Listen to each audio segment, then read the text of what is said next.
साथियों, आज आप लोगों के बीच फिर हाजिर हूं।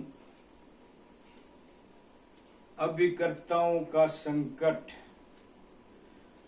कम नहीं हो रहा है, बढ़ता जा रहा है, गहरा गया है। और गहरा इसलिए गया है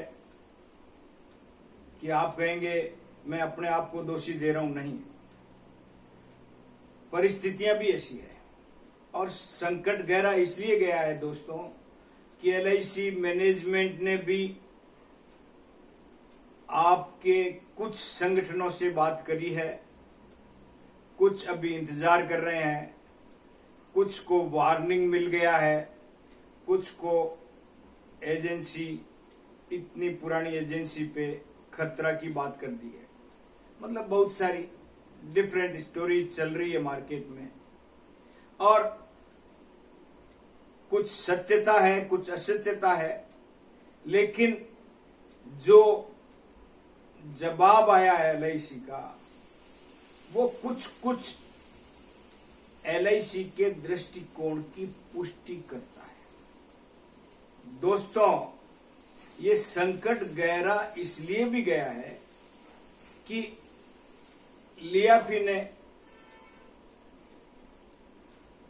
लियाफी अगर अकेला ऑर्गेनाइजेशन होता तो आज कितना अच्छा होता।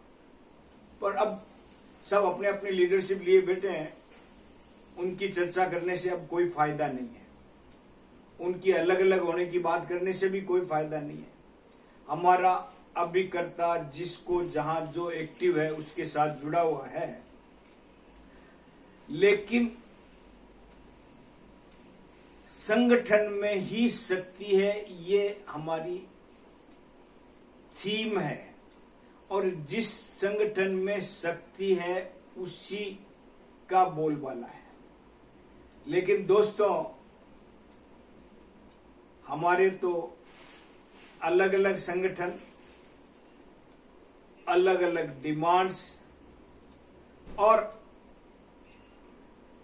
एलआईसी का अलग अलग झुनझुना।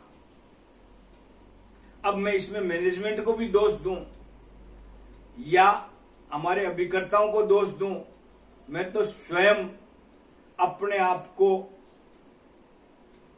असमर्थ मानता हूं। क्योंकि जो बातचीत हुई और जो आपकी डिमांड्स है, उस डिमांड्स में एलआईसी ने जो जो पॉइंट रखे हैं, जो डिमांड्स आपने रखी, जो जो पॉइंट्स एलआईसी ने रखे, अब किसका क्या जवाब है। पहला पॉइंट था आपका अभिकर्ताओं का कि कमीशन स्ट्रक्चर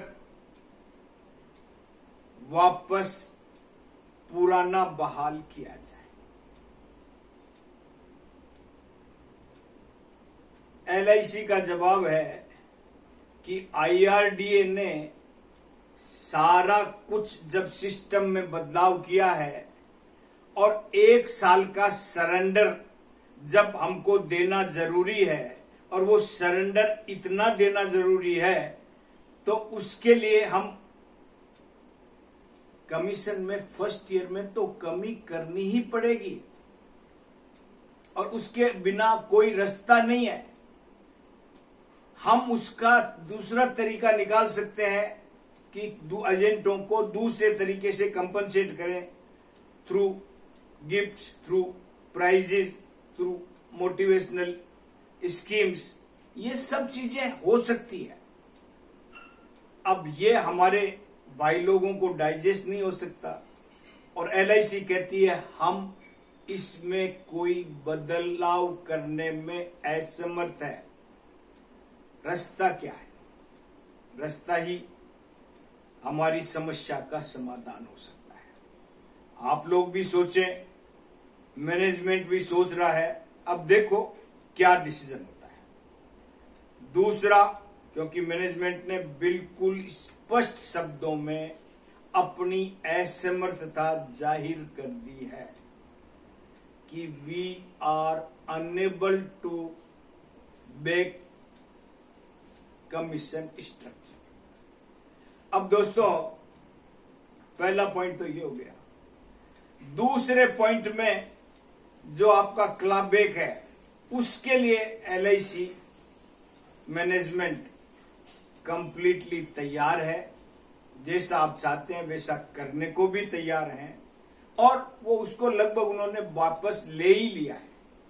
इसलिए वो उनके नाक का सवाल नहीं है, वो मैनेजमेंट उसके लिए तैयार है। उन्होंने सब जगह उसका मेंशन भी कर दिया है।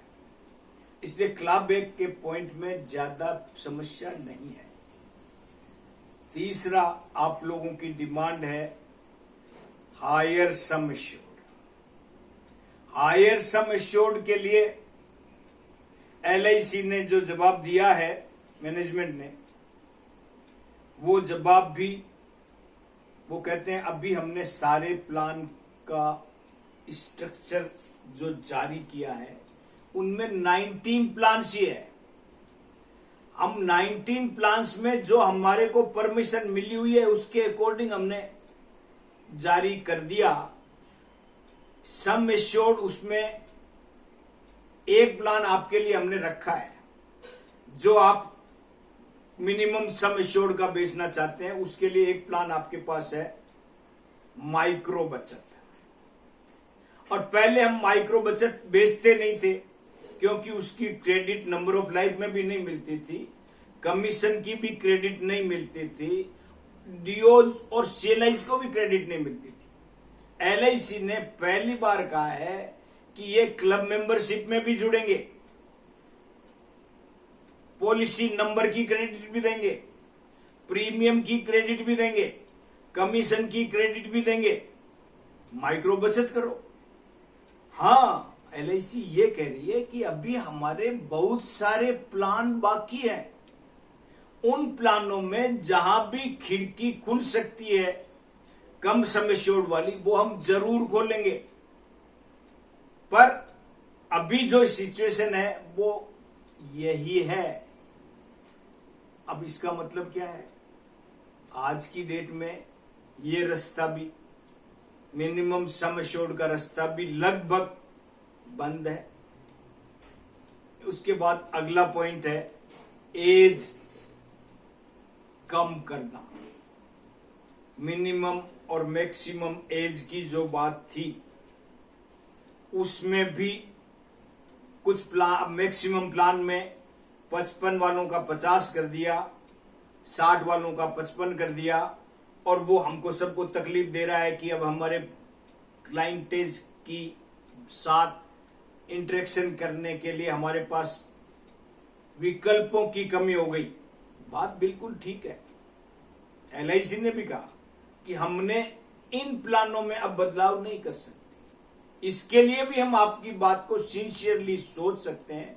जिन प्लानों को हम अब कम सम एश्योर्ड का देंगे, कम सम एश्योर्ड करेंगे, उन्हीं प्लान में आपकी इस समस्या का भी समाधान हो सकता है। हम 55 के बजाय 50 के बजाय 55 कर देंगे, 55 के बजाय 60 कर देंगे मैक्सिमम एज, और इस तरीके से आप उसको बेहतर तरीके से अंजाम दे सकेंगे। प्लान बेचने में आपको सुविधा होगी। इसलिए जो सॉल्यूशंस वो बता रहे हैं उनका अपना नजरिया है, अभिकर्ताओं का अपना नजरिया है, लेकिन अभिकर्ताओं को ये भी देखना पड़ेगा कि मोर नाश्ता बहुत शानदार है, पर पैरों की तरफ देखता है तो उसकी आंखों से आंसू आ जाते हैं। दोस्तों, आपका संगठन खंड खंड खंड खंड बंटा हुआ है, और जब तक यूनाइट नहीं होगे ये इसी तरह के जुमले, इसी तरह की फुलझड़ियां, इसी तरह के नए रास्ते मिलते रहेंगे। मैं आपसे कहना चाहता हूं कि आप अभी भी सोच के समझ के, क्योंकि एक त्योहार और पूरे 30 दिन हमारे बर्बाद हो चुके हैं। जिनकी रोजी रोटी इसी पे डिपेंड है वो कब तक संगठन के नाम पे इंतजार करेगा। एक त्योहार चला गया, दूसरा कल चला जाएगा। छठ, बिहार वासी, हमारे बंगाल वासी, झारखंड वासी क्या करेंगे? जोहार। अब वो जोहार क्या करेंगे सर? अगर उनका भी छठ हमको काली करनी है दिवाली की तरह, तो वो तो हो गई, लेकिन आगे भी कुछ सोचना पड़ेगा। इसलिए ये संकट गहरा गया है, इसमें कोई संदेह नहीं है।